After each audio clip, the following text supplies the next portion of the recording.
Here we have another fine example of a turnkey solution done by Lucid Architectural Glass and Aluminium. Not only are they glass and aluminium specialists, but there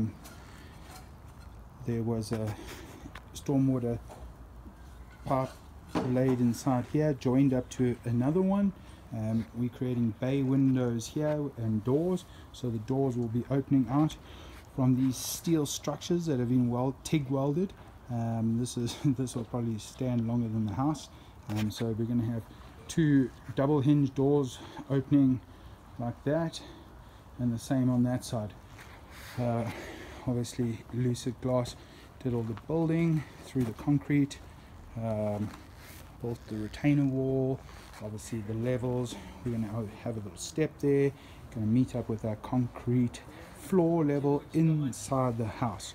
So once we have our windows and doors, we would break the walling inside, and then we would put our doors and windows on, giving us a nice big area cavity, kind of simulating this one over here.